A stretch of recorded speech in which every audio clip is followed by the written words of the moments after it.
seja bem-vinda ao podcast Laura Padilha. Nós estamos muito felizes de falar sobre esse tema de hoje, muito animados. Eu sou a Laura Padilha, esse aqui é meu esposo. Nós estávamos até conversando de quem que era o podcast, já que somos uma só carne. Pois é. Então, o podcast é meu, seu, nosso, igual os filhos, né? É isso aí. Muito bom. Seja bem-vinda. Seja bem-vindo ao seu podcast. Ao seu podcast. E aí? Hoje nós vamos falar sobre por que você tem tanto filho, assim. Meu Deus. Você, né? Como se fosse... Então, a gente vai entrar naquela questão, né? No caso nosso. No caso, o podcast... É que eu tô fazendo um papel de host, então eu pergunto pra você, por que você tem tanto filho? Vai lá. Ah, por que eu tenho tanto filho? Porque, vai. Eu fiz esse compromisso, né? Então, o nosso tema de hoje é sobre abertura à vida. É um tema... que eu ouço muito ali, as minhas seguidoras no Instagram, elas têm bastante essa dúvida sobre o que é, de fato, abertura à vida, se a abertura à vida é ter muitos filhos. Eu acho que a gente pode falar bastante sobre o que é, o que não é, porque elas têm muita dúvida sobre isso, sobre o que realmente é abertura à vida. Mas já respondendo a sua pergunta, por que eu tenho tanto filho? Porque Deus quis, né? Acho que essa é a melhor resposta. Tem duas respostas, né? Tem? A resposta simples é porque eu quero. Ah, é. E a resposta mais complexa é que nós vamos desenvolver, né? E quais são os motivos pelos quais nós somos abertos à vida, né? Isso. Quer começar? Como assim quer começar? O senhor faz as perguntas? Eu quero saber. Quando que começou. Eu quero saber quais são os motivos pelos quais você é aberto à vida. Então, tá bom. Pelo qual nós somos abertos à vida, né? Tá, o motivo. Então, assim, eu não cresci, apesar de crescer numa família numerosa, eu sou a quinta filha viva, né? Tem no primeiro podcast, que vai estar em algum canto aqui da tela, eu conto a minha história, que eu perdi uma irmã gêmea. A minha família era para ter muitos filhos, quase uma dezena, né? Minha mãe teve várias perdas. Esses dias as meninas perguntaram, né? Só pra abrir um parênteses aqui, as meninas perguntaram quantos filhos que a avó Teresa tinha. Eu, 5, mas e os do céu? Elas perguntam pra todo mundo, quantos filhos você tem? Mas você tem algum no céu? Enfim, então eu cresci numa família numerosa, eu sou a quinta filha, mas a minha mãe não tinha essa consciência da abertura à vida, até porque ela e meu pai não eram católicos, né? Então, eles não eram católicos. Então, eles simplesmente, a minha mãe era viúva, né? Casou, teve 3 filhos, depois ficou viúva e casou com meu pai, teve mais 2. Então, se você vê, não são tantos filhos, é porque ela teve 2 casamentos que tem 5 filhos, né? Então, eu cresci numa família que domingo tinha, né, mesa farta, muitas pessoas, enfim. Sempre gostei disso, mas nunca pensei assim de que, eu quero reproduzir isso que eu estou vendo aqui. Um detalhe importante, quando eu era pequena, eu acho que por viver nesse meio de muitos filhos e família grande, eu brincava de Barbie. E a minha amiga brincava de Barbie, tinha 2 bonecas,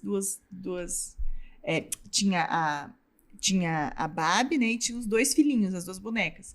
E eu não, já tinha um monte. Eu lembro uma época que chegou da gente ter de eu ter uns 10 filhos, assim. Então hoje eu fico me pensando por que eu, né, tinha essa coisa de ter vários filhos, sendo que eu não via ninguém do meu lado com vários filhos, né, quando eu era pequena. Mas, enfim, eu sempre brinquei muito de boneca. Os meus pais, eles sempre proporcionaram um ambiente para eu desenvolver, assim, a maternidade. Eu sempre fui sempre tive o sonho de ser mãe. Então, mas nunca de uma família numerosa. Eu achava que eu ia ter, sei lá, filho, eu ia ser mãe de qualquer forma. E aí, tem um pouco a ver com a minha história da conversão que eu conto no primeiro vídeo do podcast, que à medida em que eu fui criada para ser uma profissional, fui educada e formada para ser uma boa profissional, eu também fui desenvolvendo o meu lado emocional, vamos dizer assim, e também de fazer família, o pessoal, né? Que foi daí quando eu te encontrei, né? E aí, nós começamos a namorar, e também eu fiz a minha conversão de ser católica. E aí, quando eu soube que a minha vocação de fato era casar, né, era contrair matrimônio, nós já começamos a ir numa paróquia que o padre já falava abertamente de algumas questões por exemplo, do uso do anticoncepcional, ele falava sobre família com muitos filhos, ele falava nas próprias missas isso. Então, ele começou a falar sobre a doutrina da igreja, ele falava isso para nós, e nós também com muita sede, né, de aprender mais sobre a doutrina.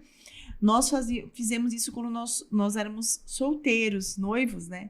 Inclusive, quem está assistindo aqui e não é casada, fala, quando eu devo estudar sobre os filhos? Quando eu devo estudar sobre maternidade, paternidade? Hoje, né? Se você é vocacionada a isso, você deve estudar antes, porque depois vai ser tão mais fácil. Então, nós já estudávamos sobre isso. E aí foi quando nós nos preparamos para casar. Então, eu casei com a plena consciência de que eu deveria ser aberta aos filhos. Eu não casei enganada. Tipo assim, você vai casar e aí você vai decidir, vai usar pílula. Tanto é que depois que nós casamos, nós nunca usamos mais nada, nenhum método contraceptivo. Então, assim, isso pra mim, eu casei já sabendo que era a doutrina da igreja. E você? Ponto final. É assim, ó. Eu já sei o que ele pensou. Você falou tudo isso pra dizer isso? Não. Fazer podcast muito pelo contrário. Não, só pra dizer, né, da trajetória. Sim. E então, assim, a igreja manda, a gente obedece, né? Manda quem pode, obedece quem tem juízo. Tem até um ditado em latim, né? Como é que é? Roma alguma coisa, causa finitas est, né? Então, Roma determinou, não se... É uma causa finita de discussão, né? Sim.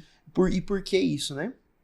Eu me lembro quando eu também cheguei a essa conclusão. Primeiro, eu tenho fé, claro, em Deus, em Jesus Cristo, mas concomitante a isso, eu também tenho fé na igreja, né? Então, o símbolo apostólico dos primeiríssimos cristãos, ele diz credo in ecclesiam, né? Então, além de crer em Jesus Cristo, eu creio também na sua igreja, né? Porque também não podemos desassociar a figura de Cristo à figura da igreja. Tem uma história do Padre Paulo que é muito interessante, que ele estava na escola, e aí tinha uma aula de catequese, e a professora perguntou na aula se Jesus era Deus. E aí algumas crianças, ele era muito criança e tal, e algumas crianças responderam que sim, outras que não, e etc. E ele falou que não, que Jesus não era Deus. O Padre Paulo. O Padre Paulo. Tá.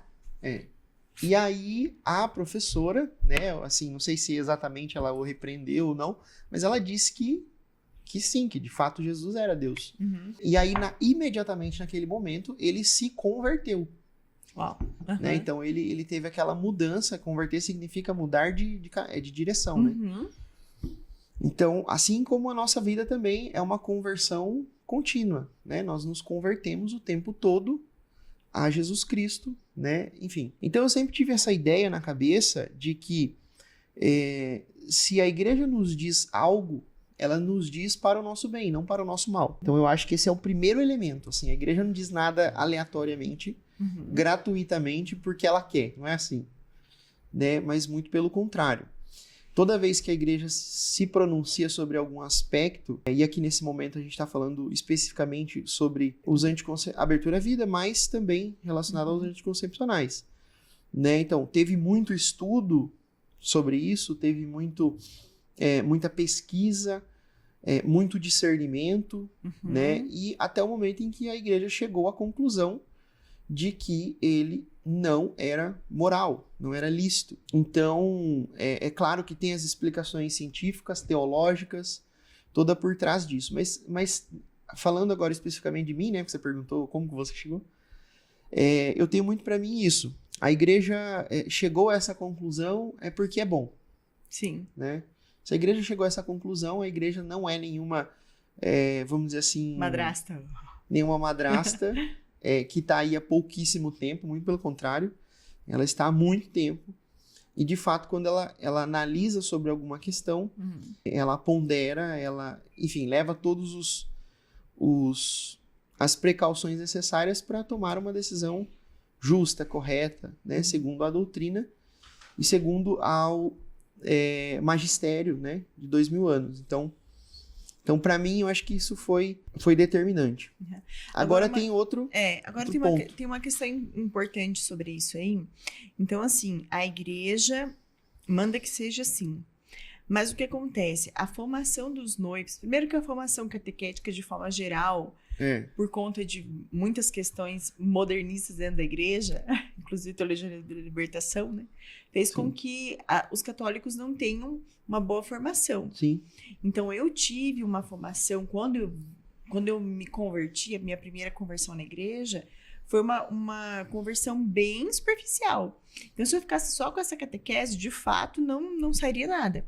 Então, porque o padre falava sobre a doutrina para mim, quando eu fui me preparando para contrair o matrimônio, eu já sabia o que me esperava, eu não fui enganada. O que acontece é que muita gente hoje vai para o matrimônio achando que é uma coisa quando na verdade é outra.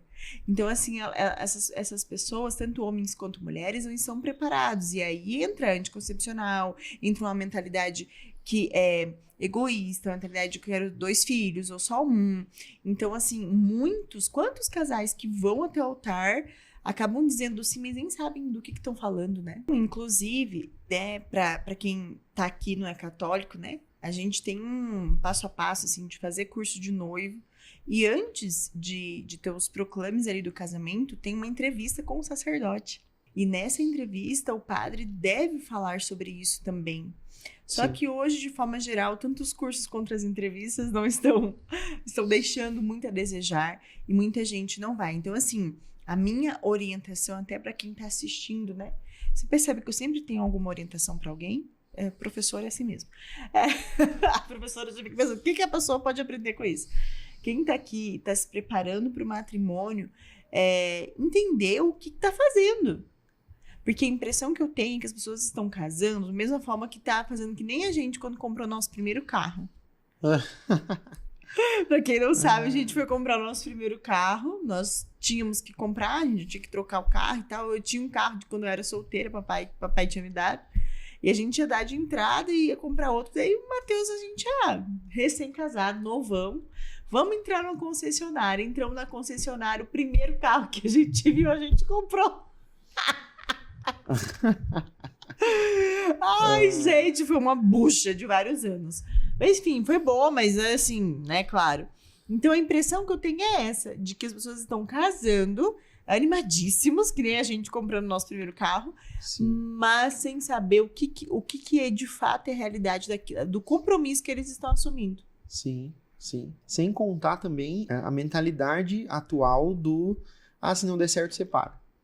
Né? Também tem muito isso de se esquecer, né, da perpetuidade que é aquele voto. Né? Então, hoje em dia, a sociedade, as pessoas têm a cultura do clique, né? Tem que ser em 3 segundos, em 3 milésimos de segundos, tem que ter o resultado agora, hoje para ontem, né? Sim. Não deu certo, separa, não gostei, joga fora, né? Então, e isso é algo extremamente nocivo. Sim. Para toda uma sociedade, né? Não só religiosamente, mas falando também socialmente, é algo muito nocivo, né? E talvez quem está assistindo a gente deve estar perguntando assim, o que é que a Laura está falando que tem que ter, eu tenho tanto que saber, qual é esse compromisso tão grande que eu tenho que fazer diante do sacerdote, né, em relação à abertura à vida.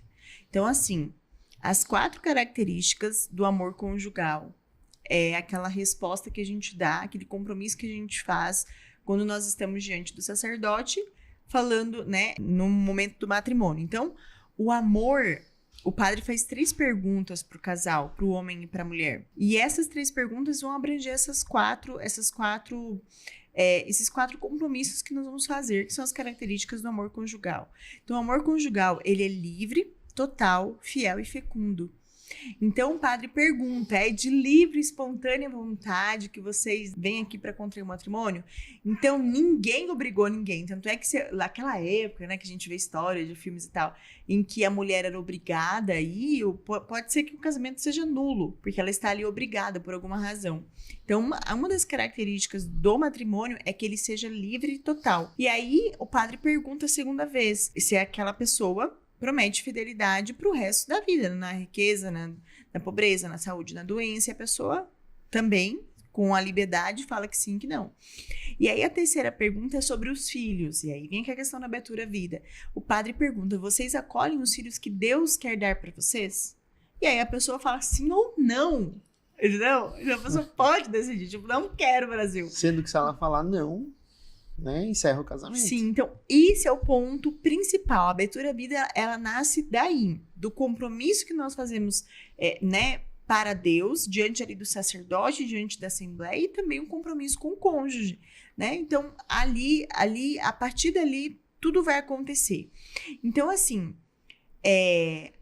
a gente compromete e faz esse compromisso de ter abertura à vida. É claro que quando a gente olha o catecismo da Igreja Católica, lá quando a gente vai estudar sobre abertura à vida, a gente vê que existem várias situações nas famílias.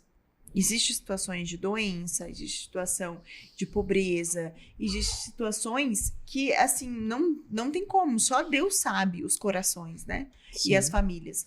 Então, cada família vai ter ou não, terá ou não, motivos justos para espaçar os filhos. E aí a igreja recomenda os métodos naturais no catecismo, né?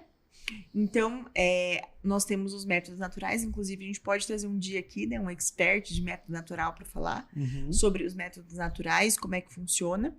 Mas mesmo que um casal esteja espaçando com métodos naturais, o casal é aberto à vida.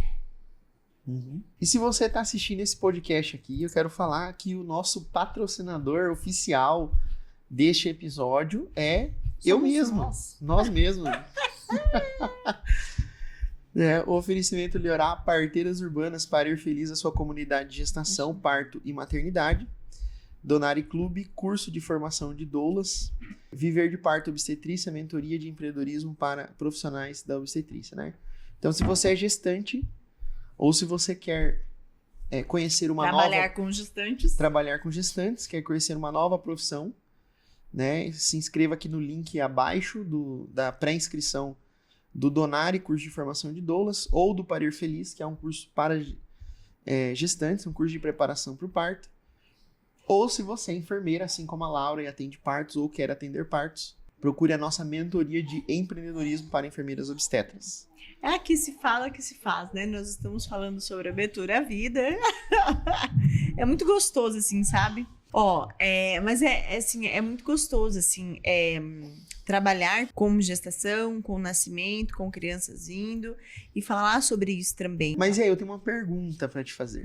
Eu também tenho várias perguntas seguinte, para fazer também. Você sabia que casou, sabia que ia ser aberta à vida. Depois a gente fala aquilo lá que você tinha comentado do que não é abertura à vida, né? Tá. Mas eu queria saber se você aceitou isso, se isso foi em conformidade com a sua alma de início. Eu acho que foi, mas eu não sabia que ia ser pedreira. Entendeu? Eu achava que ok. Eu já aceitei, mas eu não aceitei, não estava... Calma, que esse é o ponto alto do podcast, daqui a pouquinho a gente pergunta, porque essa é a pergunta mais recebida de todas. Como é que eu faço pro meu marido ser aberto à vida? Por quê? Já respondendo essa pergunta. Calma, gente. Meu Deus do céu, quero ver o que ele vai responder. Fica aí até o momento, né? Não vai pular pra frente. E aí, pedreira? A mulher, ela gera... O que é pedreira? A mulher, ela... Bom, Deus colocou no nosso coração a vocação à maternidade. Toda mulher é vocacionada à maternidade. Mesmo que ela não tenha filhos, mesmo que ela não gere filhos dentro do útero dela. Mas a mulher, né? Edith Stein falava muito sobre o papel da mulher. A mulher, se você dá um pepino, sei lá, qualquer coisa pra uma menina, ela já pega e às vezes ela até finge que ela ali é uma boneca, é um filho, porque a mulher, ela é tendenciosa ao cuidado, né? A menina, ela desde pequenininha, quando você olha em um menino, uma menina, você já vê a diferença, não só física, mas nos modos, né? Falei por minha mãe, vó, né?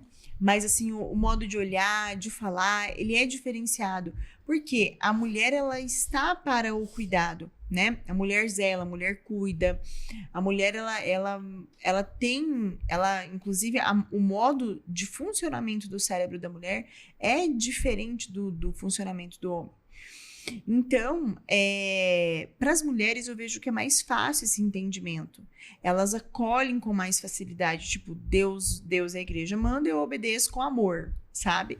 E também, como eu te disse... E é engraçado que hoje em dia está se invertendo isso, né? Porque a mulher está, vamos dizer assim, abandonando essa vocação natural. E aí o que você vê é um discurso de liberdade, é um discurso de independência, mas que no fim das contas está masculinizando a mulher.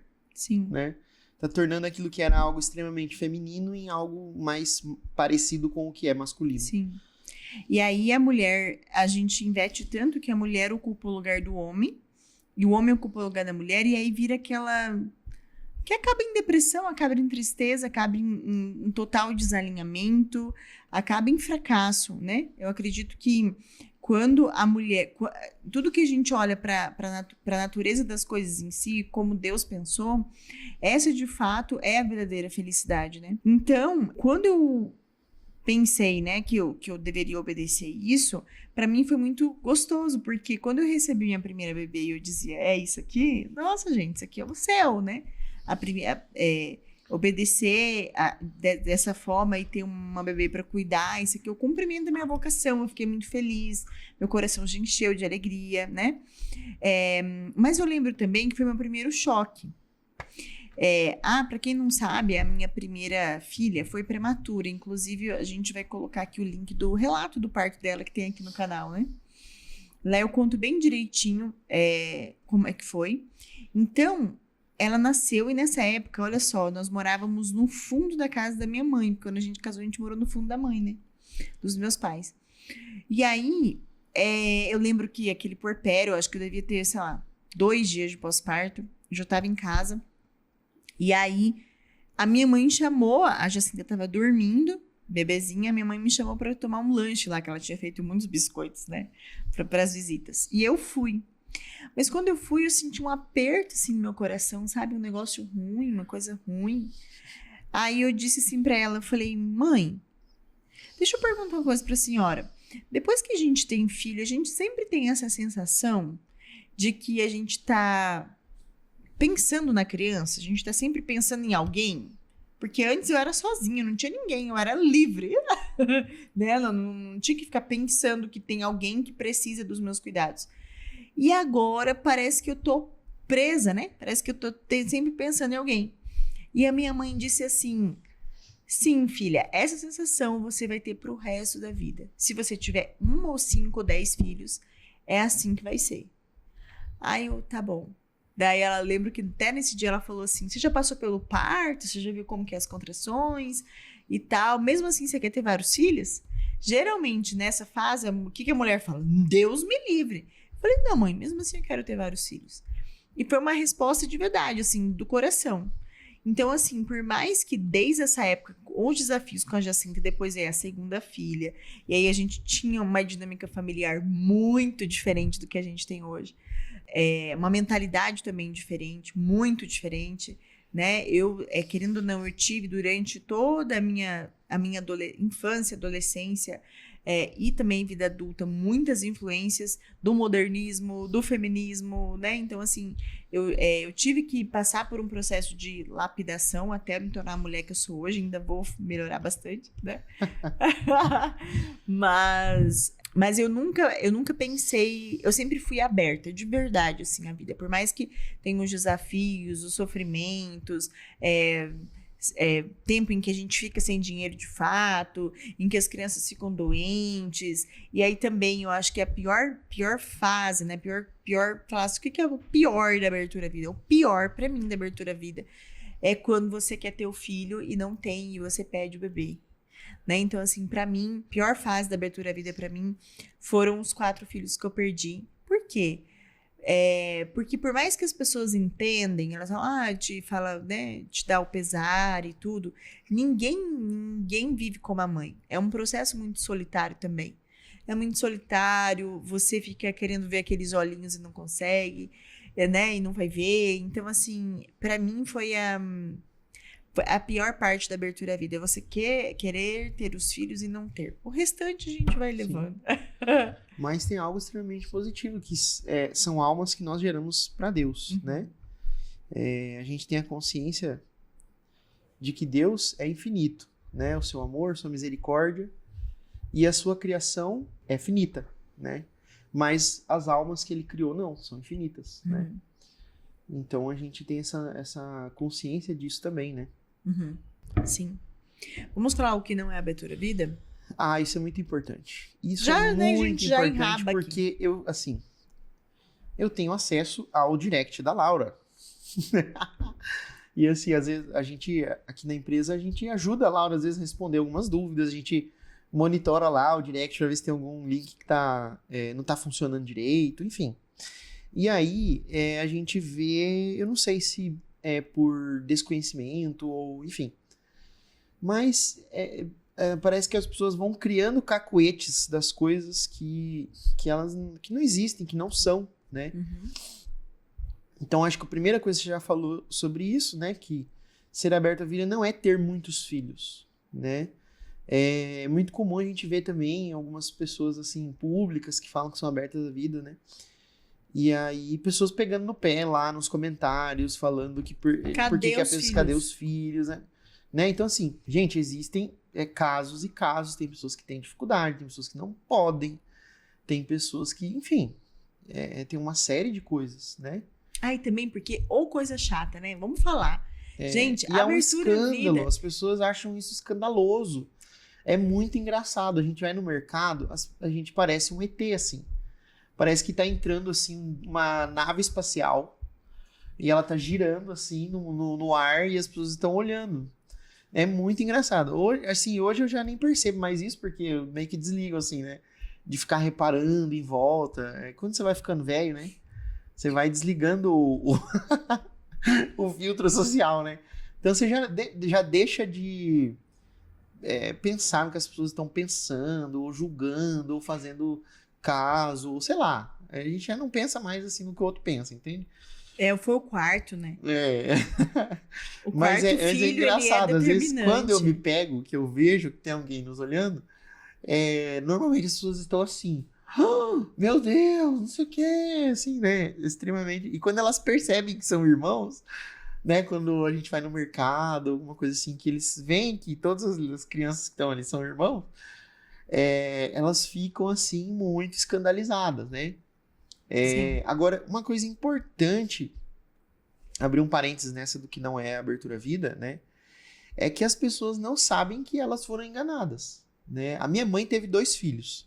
Ela nasceu e laqueou ainda por cima, né? Então ela nasceu nessa cultura. Até estava pesquisando aqui, quando chegou o anticoncepcional no Brasil, foi na década de 60, 1963. Então, quando ela se casou, engravidou, já tipo assim, já estava meio no auge do, olha, isso aqui é muito bom, pega aqui que é gostoso, né? Então ela teve 2 filhos, provavelmente deve ter tomado muito anticoncepcional e laqueou, né? Ou seja, encerrou ali a fábrica, como as pessoas falam. Mas antes disso não era assim. A minha avó teve 6, né? De um lado teve 6, do outro teve 6 também. E perderam outros 4 ou 5, enfim. E a minha bisavó teve um outro tanto. E aí quando você vai investigar, estudar a fundo, assim, gente, o que eu estou falando aqui não é teoria da conspiração. São coisas que são públicas. São coisas que foram, inclusive tem uma tese de dissertação de doutorado nos Estados Unidos, que virou um livro, inclusive, de um estudioso lá, que começou a se debruçar sobre esse assunto, né? E ele ele começou a entender o que as organizações estavam realizando, ou seja, empresas privadas. Se eu não me engano, era uma instituição da Ford. E ele foi lá e pediu para abrir os registros desse instituto, que atuava especificamente, né, nessa mudança cultural com relação ao número de filhos, com relação à fertilidade e por aí vai. Uma série de estudos, pesquisas sociais que estavam acontecendo e que estavam fazendo com que as mulheres estivessem deixando de ter filhos, né? Então, e quando ele pediu para entrar lá e ver os registros, e isso foi publicado num livro, essa instituição assim, abriu as portas com muita alegria, disse, olha, maravilha, fique à vontade, pode ver tudo que está aqui, e publicou aquilo, mostrando exatamente como que essas instituições internacionais, né, influenciam no controle da natalidade do mundo todo. Isso não só nos Estados Unidos, então, mas do mundo todo. E aí, claro, outras pesquisas que foram financiadas de desenvolvimento do próprio anticoncepcional e outras ações que vão fazendo com que as pessoas deixassem de ter filho, optassem por recorrer a esses métodos contraceptivos até a desembocar na cultura do não ter filho. Então isso chegou lá vamos dizer assim, em casos mais extremos, onde a pessoa opta por não quero ter filhos. Uhum. Né? Então isso é uma autoesterilização, ou seja, a pessoa ela optou por se esterilizar, por não ter mais descendentes. Né? Então veja que coisa incrível, né? Não, e sabe o que aconteceu assim com o tempo que eu percebo? Com as facilidades, com a tecnologia, com tudo que a modernidade, né, o mundo contemporâneo trouxe para as pessoas perderam o sentido do sacrifício. Então, assim, vou dar um exemplo aqui bem banal. Antes, as pessoas sabiam que para elas comerem, sei lá, um bobó de galinha, um estrogonofe de carne, né, um ensopado ali com frango, ela tinha que criar o frango, daí ela todos os dias cuidar dele. Aí tinha um momento de matar, de tirar a pena, para fazer aquilo. Hoje você pede no iFood. Quantas hoje crianças... Hoje tá tudo embrulhadinho, nem sabe. Na pior das hipóteses, você compra o frango cortado. Então as pessoas perderam. Então quando você faz de matar, não como frango matado, mas tipo, de onde que veio esse frango que você tá comendo, né? Então assim, isso é um exemplo de questão de comida. Sim. Mas a questão também da própria vocação do sacrifício, tanto é que tem vários jargões que a gente ouve desde pequeno. Você não é criada para sofrer. O sofrimento sempre tem essa conotação de algo que ninguém quer. Então, assim, você não é criado para sofrer, muda, troca. Não, isso aqui você troca. Você não o negócio é que você tem que ser feliz. Faz o que seu coração mandar, né? Então, assim, eu até falei para vocês esse dia que quando eu era pequena, eu tinha agenda, adolescente, eu tinha uma agenda que eu escrevia assim, e que eu lia nas revistas Capricho, Atrevida. Nem sei se tem isso agora, pelo amor de Deus. Eu li nessas revistas muitas coisas que foram, de fato, tirando a minha pureza. E aí, eu lá tinha uma frase assim, que as meninas boas vão pro céu e as más vão à luta. E aí, na minha cabeça, o que é? Ir pro céu é a santinha do pau oco lá, rezando e tal. E as que vão à luta são as que, né, olha, as empoderadas. Isso já foi... Eu escrevi isso na minha agenda. Isso é quando alguém fala assim, qual é a sua frase predileta de adolescente? Santa Joana d'Arc é morrida de uma frase dessa, né? Não é? Porque e a ela gente foi sabe, uma das que a mais gente que lutou. tá aí, ó, lutando pra ser Os pessoas... santos lutaram, né?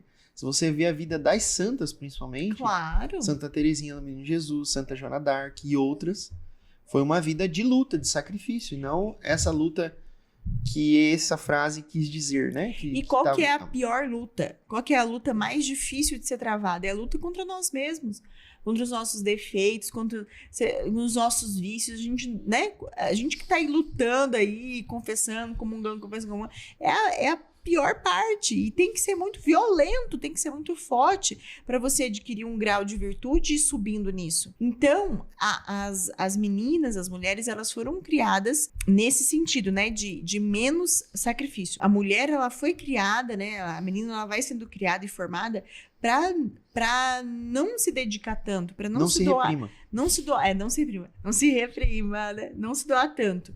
E aí outros bens vão ganhando mais valor do que o próprio sacrifício, do que o próprio da própria união com o nosso Senhor, do que a própria vocação. Por exemplo, a saúde. Quantas mulheres foram esterilizadas em nome da saúde? Vou explicar. Porque se faz, na época que sua mãe que deu o boom dos 2 filhos, foi a época também da minha mãe, enfim, né? Minha mãe foi um ponto fora da curva, porque ela também era um pouco mais velha, né? Mas assim, o que acontece? Faz uma cesariana, a primeira cesárea, tem indicação de cesariana, faz a segunda cesárea.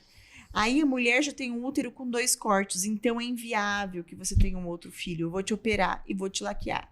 Então, muitas pessoas foram laqueadas em nome de uma saúde, porque o seu útero pode romper, porque, enfim, então vamos laquear. E aí a gente vê uma coisa que eu vejo muito forte aquela até coisa hoje. assim, você cria um problema e depois você tem que ter outro remédio pra resolver o problema que você criou, né? Sim. E aí, assim, eu vejo muito forte isso, que é muito, muito cultural, né? Do médico mandando na fertilidade, o profissional médico, enfim, mandando na fertilidade da mulher, mandando na vida conjugal da mulher, dizendo quantos filhos ela deve ter ou não. Quando isso é uma decisão do casal. Então, sempre quando alguém me pergunta assim no Instagram, né? Na caixinha. Laura, a minha médica pediu para eu espaçar. Então, assim, o que a médica faz? A médica recomenda. Poxa, ela abriu o teu útero, ela sabe como é que tá, ela vai te falar. Tá bom, não tá? Mas quem decide se vai ter ou não o filho é o marido e a mulher.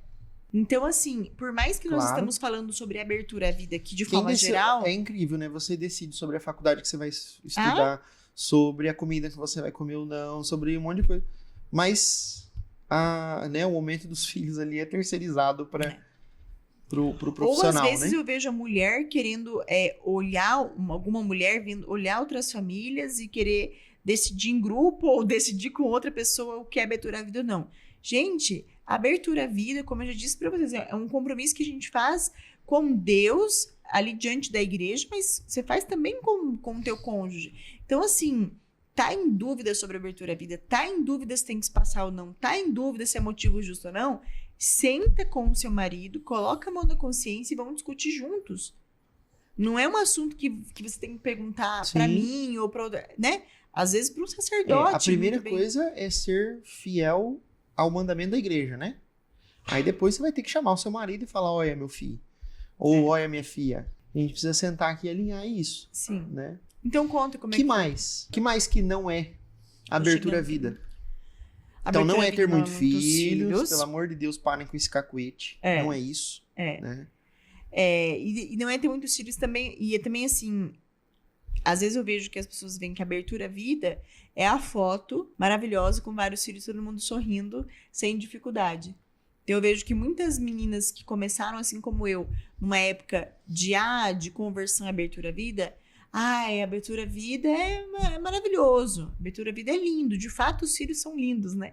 Eles são muito queridos. Tem pessoas que se revoltam, né, com isso, por conta da dificuldade que é ter muitos filhos, né? E elas ter muitos filhos é uma vida de sacrifício, né? Não é mil maravilhas. E daí eu lembro bem do que você falou pra mim, porque eu também caí nessa. Vi as pessoas na internet, naquela época não tinha muita gente, mas já via algumas pessoas tendo vários filhos, né? Então eu via, por exemplo, as blogueiras lá norte-americanas que já tinham vários filhos e fotos lindas e eu dizia, que bonito, né? E vindo de uma mentalidade bem modernista, eu queria ter o padrão de vida que nós já falamos no podcast do campo, um padrão de vida de 2 filhos, né? E queria aplicar isso numa vida com família numerosa.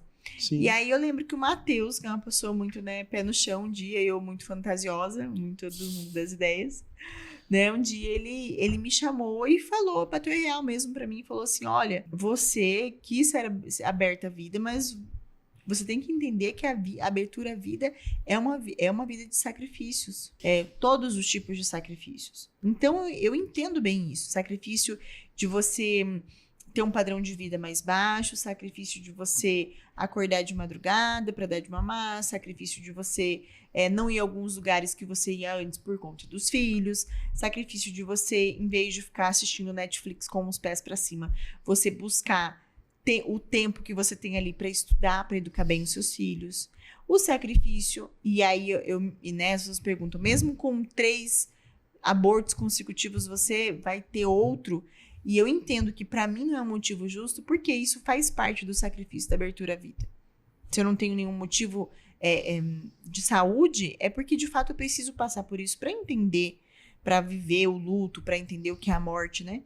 Você entende? Então, assim, eu acho que as pessoas fantasiam também bastante o que é a abertura à vida. Quem é aberta à vida, outra coisa que não é, para ser aberta à vida tem que ser rico, tem que ter muito dinheiro. Ou ao contrário, tem gente que acha que pra ser aberto só pobre tem muito filho. Aí você é rico, tem muito filho e fala, mas... então, assim, é muito complicada essa questão, né? Tá. Outra coisa que eu acho que não é abertura à vida é o não poder espaçar os filhos.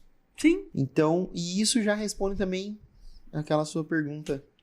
Eu acho que puxa esse gancho, né? Do como que eu me abri à vida. Também, assim como a Laura, casei nesse sentimento de que nós teríamos os filhos que Deus nos desse.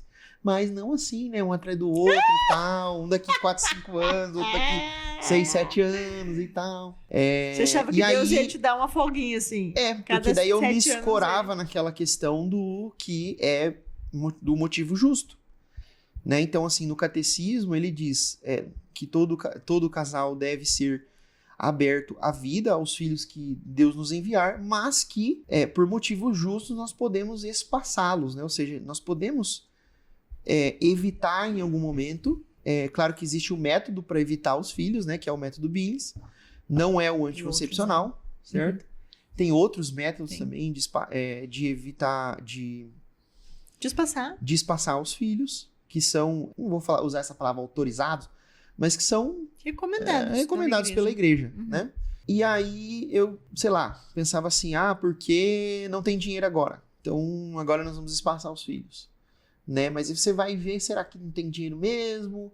Ou será que você tem uma série de outras coisas que você julga mais importante do que o filho? Então, o carro é mais importante, o seu padrão de vida é mais importante, eu tenho que gastar tanto ali no supermercado e etc e tal. E aí você coloca isso na frente de um filho, né? Então essas coisas começavam a me acusar, assim, de, olha, eu acho que isso que você tá falando que é um padrão, que é o motivo justo, não é bem assim. É a tua consciência, né?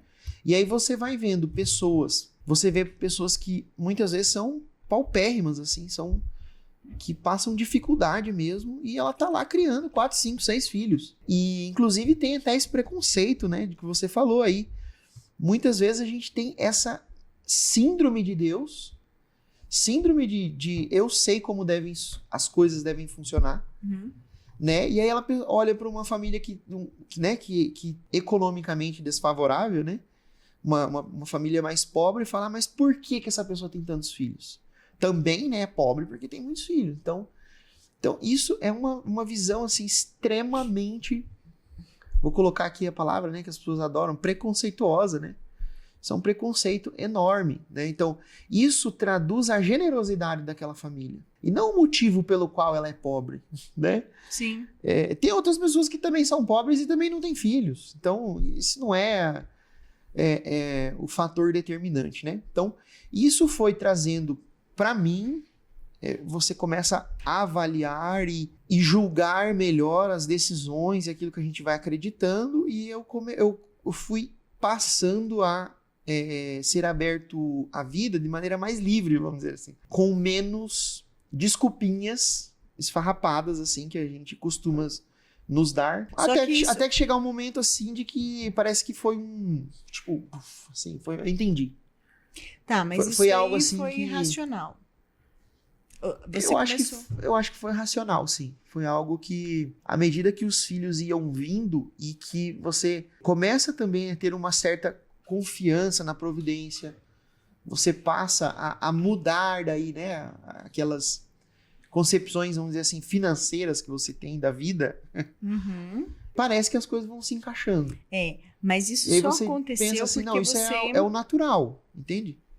Mas isso só aconteceu porque você estava buscando a verdade, estava num caminho de busca da verdade. Claro. Então, às vezes, as mulheres, elas mandam mensagem assim, o que eu tenho que fazer para o meu marido ser aberto à vida? Então, assim, ele precisa abrir o coração, ele precisa estar em busca da verdade, porque senão... nada vai resolver. Né? Não vai dar.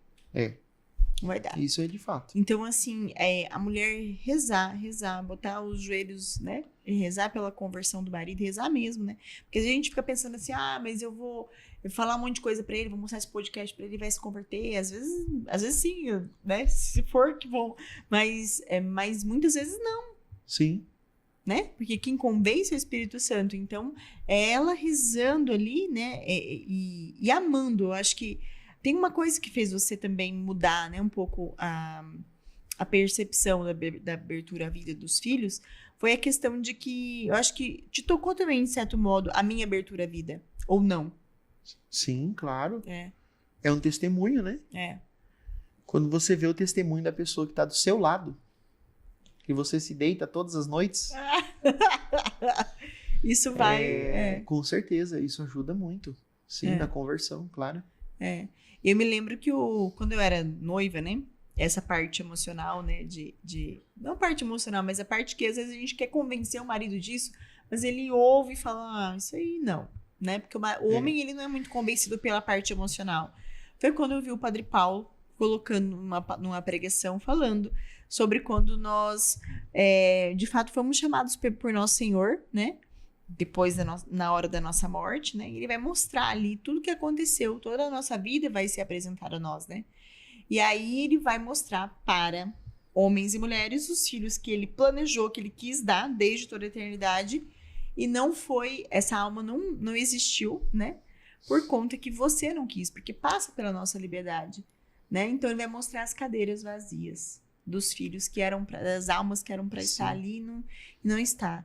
Então, assim... ele dizia assim, né? E quando você chegar no céu e Deus apresentar para você todas as cadeiras dos filhos que você não quis ter, né? Ou evitou. Vazias. As cadeiras vazias, né? Uhum. Então, é muito forte isso. Mas eu tenho uma coisa que me pegou, assim, talvez uma coisa interna minha. Interna minha é ótimo, né? Mas é algo relacionado à entrega do matrimônio, do casamento, né? A entrega do matrimônio, ela é total. Ela é a promessa que a gente faz diante do altar, é tudo. Até teve agora essa questão, né, da brincadeira, não, assim. Teve esse caso que aconteceu do casamento do primo rico, né? E eles casaram lá com o regime de comunhão de bens, né? Então, assim, nada mais do que justo, não importa se um tem mais ou tem menos, ou não sei o quê. Quando você casa, você tem que casar com o intuito de... Você não vai separar, né? Acontece, o registro da mulher, ela já separou outras 4 ou 5 vezes, então... Mas tudo bem, você, teoricamente, ela está fazendo uma promessa para a vida toda, né? Sim. E ele também. Uhum. Então, supõe-se de que aquilo é perpétuo, né? E como a gente falou no início, né? O homem moderno tende à cultura do rápido, do agora, do hoje. Nada pode ser perpétuo, nada pode ser infinito. Então, eu tenho para mim que esses métodos anticoncepcionais, camisinha, o próprio anticoncepcional, não é uma entrega total. Parece que o ato sexual, ele tem uma reserva, uma conotação de reserva, assim, de acho que não é tudo. Não é total, a nossa entrega não é total. Sim. A nossa entrega tem, assim, algumas ressalvas. Algumas ressalvas. Né? Então, e isso só quem vive a abertura à vida consegue entender. Que a entrega, principalmente do ato conjugal, ela é completa, total. Mas mas isso é uma impressão minha, assim, eu posso estar equivocado, né? Essa é a minha impressão. É o que eu percebi vivendo a abertura à vida, assim. Né? Porque a gente nunca teve nenhum anticoncepcional. Sim. A gente nunca teve uma forma de evitar. Desde o início foi assim. Mas na minha cabeça demorou a entrar. Sim, talvez seja. Porque você fica dando aquelas desculpinhas de, vamos esperar agora, vamos espaçar agora. E etc. Até que parece que em um determinado momento ela caiu a ficha. Talvez na prática, nós estávamos abertos à vida ali, não tomando nenhum anticoncepcional, mas o coração ainda tinha algumas reservas. Sim. Né? Então, depois que a gente entrega, né? A pessoa pergunta, assim, esses dias perguntaram, né? Pra mim na caixinha, com 30 dias de pós-parto, 40 dias. Depois que passou, acho que alguém contou certinho os 40 dias da minha 5ª filha agora. E se você descobrisse que estivesse grávida agora? E eu fiquei pensando sobre isso. Eu falei, ela mandou assim, você ficaria feliz ou preocupada? Aí eu falei assim, ficaria muito feliz. Porque antes eu pensava, meu Deus, eu não posso engravidar agora, eu tenho uma neném muito pequena, daí vai juntar com a outra 9 meses, nananã. Acho que depois de todas as perdas que eu tive, de todas as gestações, eu estaria com o coração 100% entregue. Se aparecer outro em qualquer momento, tô alegre, tô feliz e tal. E perguntei isso pro Matheus também, né? Então, Matheus... E tem essa pressão aí também, né? De falar que tá grávida, né? tem essa questão aí de... Que cara que é? Não sei. Não, porque lembra quando você falava assim, eu engravidei. Daí a gente ficava meio tenso de falar, porque hoje não, hoje a gente não tem mais isso, assim, né? Mas quando a gente é mais novo, a gente ainda tem espera uma aprovação social da família, etc. Porque e hoje em dia as romper pessoas com uma têm cultura. medo de falar, têm medo de contar pro chefe, têm medo de contar pra não sei quem, etc. Por quê? Porque nós vivemos numa cultura da morte, né? É uma cultura do não ter filhos ou do ter filhos numerados ali, 1 ou 2 no máximo. Ou o modo como a gente vive, ele já favorece ter poucos filhos. Porque quando eu tinha um trabalho formal, dentro de um concurso, eu tinha que falar pra minha chefe, pra mim, de fato, era a pior parte. De ter que, meu Deus, tem que contar pra minha chefe, porque daí eu tenho que ser desviada, parece que eu tô incomodando no trabalho, e aí você desvia e ganha menos. Então, assim, você entende? Então, assim, parece que tudo vai conduzindo e confluindo pra não ter filhos. Sim. Então, quando a gente busca até, né, e aí vem a questão do podcast 2, quando a gente busca uma vida fora dos padrões, um modo de viver, uma filosofia fora dos padrões, né, isso deixa a gente até ser aberto à vida de uma forma mais entregue. Então, agora, para encerrar, se alguém perguntar, parar você bem ali na porta, falar assim, oi, tudo bem? O que é abertura à vida? Você tem algumas palavras para resumir. A abertura à vida é a entrega matrimonial fecunda, total e entregue. Você tá lendo aí? Não. Bom, se perguntassem pra mim o que é abertura à vida, eu acredito que é a confiança total em Nosso Senhor.